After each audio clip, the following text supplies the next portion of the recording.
This is the Rays Postcast, your instant game reaction for the Tampa Bay Rays, part of the Locked On Podcast Network. Your team every day. Hello and welcome to a wild edition of the Tampa Bay Rays Postcast, your spot for instant Rays reaction after every single game.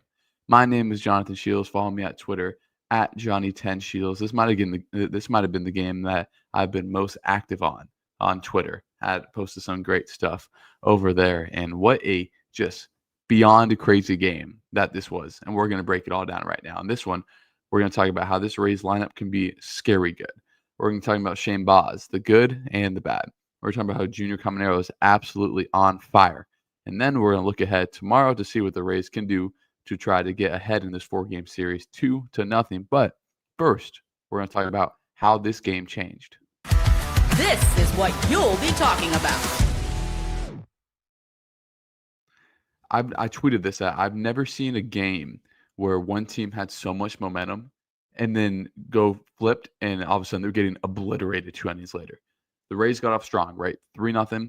Again, just they score first again. Josh Lowe, invaluable in that leadoff spot. Yandy gets him in 1-0. Could have scored more in the first. It's okay. Then you get the Chandler Simpson experience, right? He scores by himself. I mean, he's just a once, not once a generation, but like once in a team kind of player. Like he's just so freakishly fast. And they talk about it so well on the broadcast how he doesn't really hit the ball in the air. It's line drives or ground balls, and that's what he's so good at. And then in the third, we get a big 2-out hit by Jonathan Aranda, and all of a sudden it's 3-0, and you're feeling good. And then things start to falter a little bit for Shane Baz, especially in that 4th inning. But then he gets out of the 4th inning. I thought the way he locked back in the 4th inning, he got the guy looking on that kind of change up to get out of that inning. I thought, right now Shane Baz, which he should do is scrap the slider. It would be a 2-pitch pitcher, but I think he should throw that change up more. But I don't know. I'll let Kyle Snyder and Kevin Cash figure that out with him. And then in the 5th, that's when things started to break open a little bit, right? And then you see Baz give up the home run again on the slider. Then you see the Astros really start hitting him. And at one point, they got 5 hits out of 7 batters. I think the stat was 5 hits out of 8 batters. And they were really turning it on for a time there. And then the Rays get out of it. Misner makes a great catch. They get out of it with the lead. And then I thought Kevin Cash made a grave mistake leaving Baz in the game. I know his pitch count was fine. I know Altuve never had a hit off him. I get all that. But you got to read your pitcher. He is struggling. And you leave him back out there. He gets behind in the count. And then you kind of knew what was coming from there. Altuve deposited this ball 400 feet later into kind of the Crawford box up there. And then right there, Houston has all the momentum. Right then and there, the game is in Houston's hands. And then this offense absolutely responds in a way that they have been this season, in a way that we didn't see at all last year. That's why I think this year is different than last year, because this offense responds in ways that they didn't last year. And it starts early, and that's where we get to our turning point of this game. Time to reveal where the game was won or lost. It's the turning point. So Josh Lowe gets a single left on left. Brandon Lau gets hit by a pitch, which looked gnarly. I'm happy that he was okay. And then my turning point is when Yandy got the single, because in the time, that was a huge spot. You're first and second, no outs. And your guy Yandy, who struggled, right? He's struggling. He struggled against the Twins. Comes up, huge. Goes to opposite field, gets in Josh Lowe. What a slide by Josh Lowe, by the way. And then it just started to come. Aranda double, and then boom, you get the junior home run. And right there, it's just there hasn't been an out recorded in the 7th inning. All of a sudden, the Rays are up 8-3, and you're like, "Whoa! Like what happened?" If you're an Astros fan, you just have to be utter shocked. I'm elated. I'm going crazy, and and it's just crazy. I haven't seen a game switch like that so fast in such a long time. Where Houston had all the momentum. I thought they were going to win the game. I thought, the Rays, kind of not squander their chance, but man, like it's going to be tough. This game's tied now. And even the odds that they show up on the broadcast said, the Rays are plus whatever now. And then that game just turned so fast. And then the Rays did not get complacent. In the 8th, boom, Junior again. I mean, he was ridiculous. Now it's a good time to get to our player of the game. This is the Locked On Player of the Game. How's 3 for 6 with 6 RBIs for you? I did some research. Since Junior sat out that extra day going into the Blue Jays series before the homestand, 13 hits in 7 games. That is insane how good Junior has been right now. And now his RBI total is now up. He's now hitting over 250. His RBI total is up over 30 now. It's up at 32. I mean, what he's done in such a short amount of time has just been fantastic. The Rays need to just hire his hitting coach. I mean, just ridiculous. And another thing that's encouraging, the Rays did a lot of this against left-handed pitching, and they're going to face 2 straight lefties. I'm really interested to see what the lineup's going to look like because, Josh Lowe has hit lefties fine recently. Jonathan Aranda has done well against lefties recently. And Brandon Lau is, you don't want to take that out of the lineup. I would play Aranda tomorrow regardless. If you want to play Curtis Mead, I'd play my second over Brandon Lau right now. Even though Brandon Lau, it's crazy to say, he's a 12-game hitting streak. So I don't know if you can take him out of the lineup right now. So, I mean, the Rays are going to play their righties tomorrow against the lefty. But, man, I don't know if I would touch much with this lineup the way that they're performing right now. And I said it yesterday. This is a game the Rays have to get. They have the pitching advantage. Framber has pitched well against the Rays in the past. And then they're going to face another lefty, and then they go against Hunter Brown again, who, isn't going to pitch as bad as he did, like he did against the Rays the first time. So, again, the Rays stay consistent in the 8th. You get the Junior, kind of that bases loaded double. You get the Cam Misner double, which is really good to see out of him. I don't know what the Rays are going to do with him. I don't know how they DFA him. He plays every day.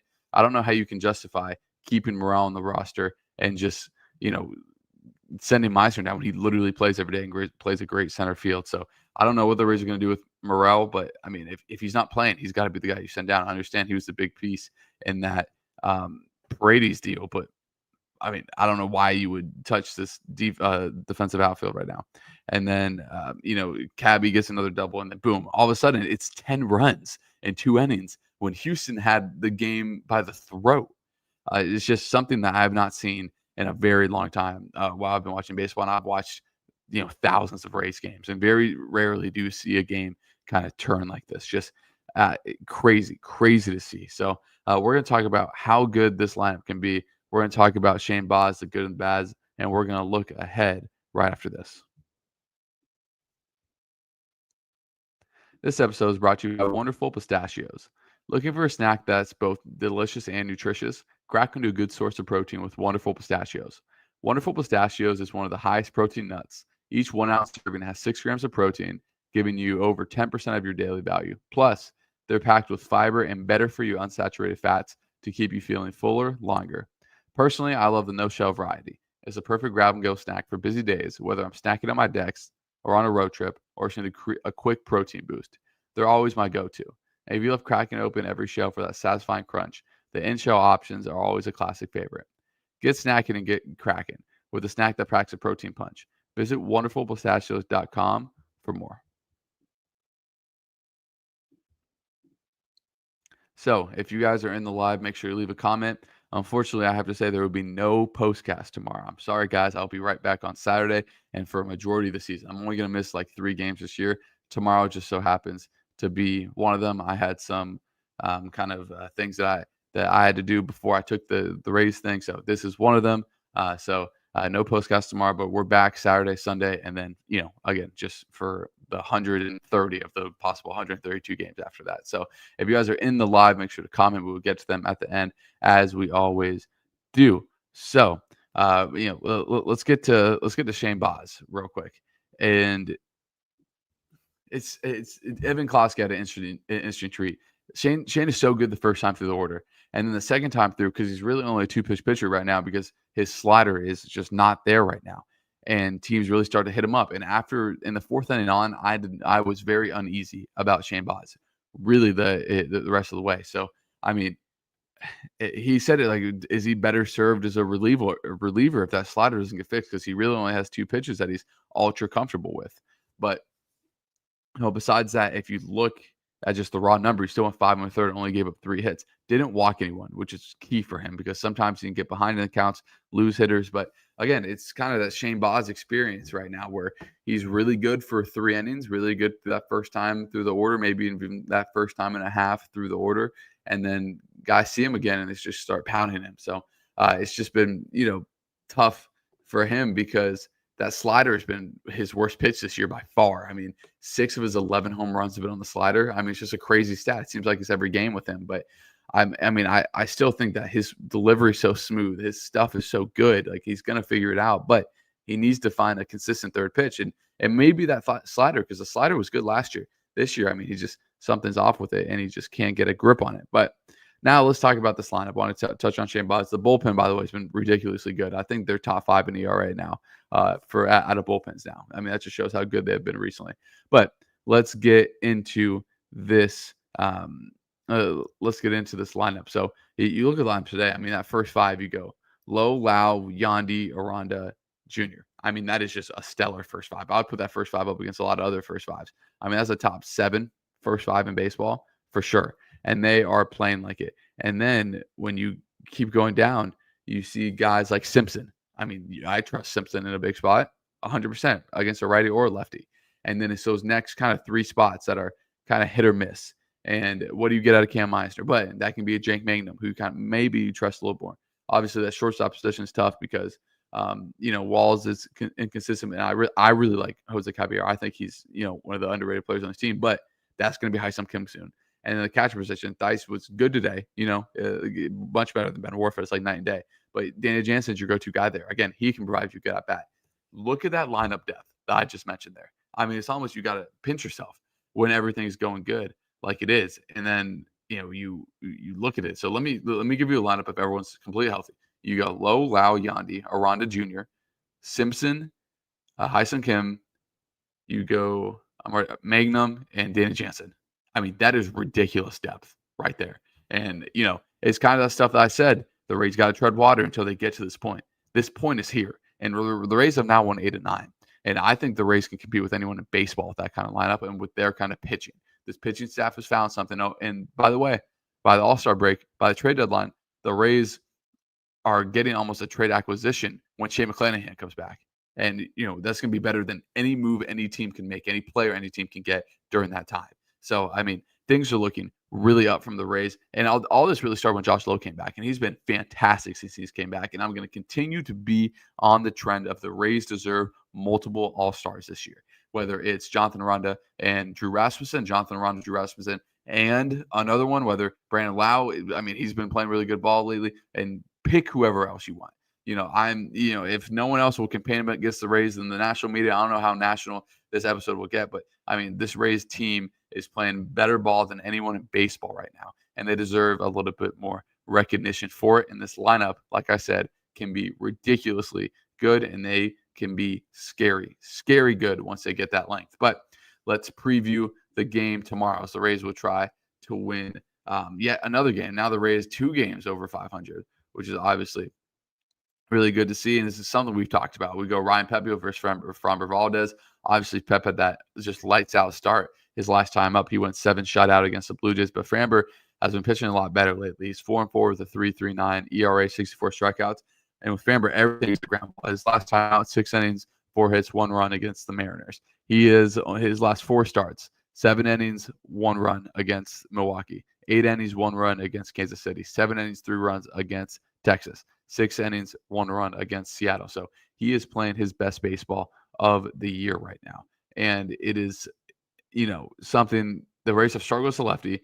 And I would put this lefty up against, one of the best 5 lefties in baseball with Framber Valdez. And maybe I'm just thinking more fondly of him because of how good he was, 2 years ago when he had a 2.9 ERA last year or a 2.82 ERA in 2022 and went 17-6. But I'm extremely high on Framber Valdez. So if the Rays want to continue the streak, they're going to need another quality start at Pep. They're going to need this offense. And again, I get the left on left stuff, and I would play Curtis Mead, but man, you're going to have a really hard time justifying taking Jonathan Aranda out of the lineup right now. You're going to have a really hard justifying to me taking Josh Lowe out of the lineup right now. And I guess I can leave them both and sit Chandler for a day, but the Rays bench is going to be stacked tomorrow whenever the Astros decide to bring in a right-handed pitcher. But let's get to the comments as we always do. So we got Jack's takes first. He goes, felt like our goose was cooked when they came back and tied at 3 apiece, but it's like this is new school Rays. Love and softness explosion. Yeah, I think we all were feeling that when they tied at 3. Like I said, I've never seen a team where they have momentum and the game just flips just like that. And the Rays don't just retake the lead. They annihilate them in the last 2 innings. Just legendary stuff. As we go to Luke, he says, awesome win tonight. Really wanted to see Orsi get higher leverage opportunities. Now I think he's earned that, and he has been in higher leverage opportunities in the past. So not something I'm concerned about with Orsi. I mean, he is a great arm. As Gary has always given some good facts in the chat, especially about catching the core baseball reference 125 with the White Sox. He has a show about average 3-2 base. Yeah, he's some of the highest walk numbers out of anyone that's any player. His walk numbers are really good. So we got Stu Weinstock, who says Junior Caminero electrified the crowd with a towering 3-run homer off getting the top of the seventh, breaking the game wide open. Yeah, that was just electric stuff from Junior. I mean, he was awesome, and it was that got me hyped. That got me hyped for sure. So Mike H, hopefully you guys can hear me okay. I guess my Wi-Fi is kind of going in and out. He said, Hi-Sum Kim would be interesting to see him play. Could the Rays trade Taylor Walls? I hope not. I don't think they'd trade Taylor because I don't know what the market for him is, obviously. But Taylor provides great defensive versatility and is a great base runner. Two things that the Rays value at a super high level. So we go to Paul. Paul might be a first-time commenter. So he goes, Chandler Simpson is amazing on the base pass. I can hardly believe he's a rookie and enjoying the show from Boulder, Colorado. Welcome from Boulder, and thank you for your comment, Paul. I think you are a first-time. I always like to highlight the first-time commenters. Hopefully you can join for more lives. And yeah, I mean, Chandler Simpson is like nothing I've ever seen on the base pass. I mean, he's like Billy Hamilton, but like significantly better at the plate. I mean, it is just so incredible to see. As it's Cat says, I feel Magnum definitely gets activated tomorrow against Valdez. Yeah, and then the tough decisions come. So it's going to be really interesting to see as we go to Gary. He says, think people like Ben Vanlander who put up the weekly top 10 power rankings need to show the race more respect. Yeah, they didn't earn that respect until now. So now when the power rankings come out, hopefully the Rays maybe take 3 out of 4 in Houston, and then you can definitely start having those conversations. Gary also said they have offensive depth now, something that was a problem last year. 100%. As Scott says, I feel like Meade definitely plays tomorrow. He's been really good lately. Yeah, I agree. He has been really good lately. And I'm sorry if I'm breaking up a little bit. Obviously, I'm not in my normal setup. So if the Wi-Fi goes in and out, I apologize. We're almost out of here now anyway. So it's one last comment from Lucas. Says out of Orsi's 18 outings, we only have 4 high leverage outings. I wouldn't say he's had too many of those outings this year. I'm saying that Cash is afraid to put him in those spots, is what I'm saying. So I think he was a guy that was scheduled to pitch today anyway. And I think when he got hot is when the game got out of hand. So it's just like, he might as well, continue with this. And we'll end with this comment from Aaron Smith. He says, with everyone healthy, who's the everyday center fielder for the Rays? And this is $1 million question. I lean Jake Mangum, just the way that he's in AAA right now during his rehab start. But if it's either going to be Mangum or Misner, and if it's not one of those, I would be shocked. And that includes if DeLuca's healthy. I think DeLuca, nothing to his fault, has kind of lost his spot, unfortunately. But that's what happens. These guys get the opportunities and they sprint with it, and it's all credit to those guys. And it's credit to his front office for building this team, building this depth. We said it before, the Rays don't beat you a lot of times with their 1 through 9 in their lineup. They beat you with their 40-man. They beat you with their 60-man roster. And that's what the Rays have been doing lately, especially with just a bevy of injuries. So a lot of stuff to look out for tomorrow. Does Mangum get activated? How do the Rays hit a lefty? Who's in the lineup tomorrow? Again, it's a 8 o'clock Eastern start. Around 4 or 5 o'clock, and we're looking at that lineup to see, is Aranda in it? Do we see Christopher Morales, Josh Lowen? How many lefties that are really hitting right now stay in that lineup? But again, I appreciate all of you guys joining. We got a really good crowd. I didn't know how it would be with the game ending so late on the East Coast, but I appreciate everyone joining. I'm sorry if I had some audio problems.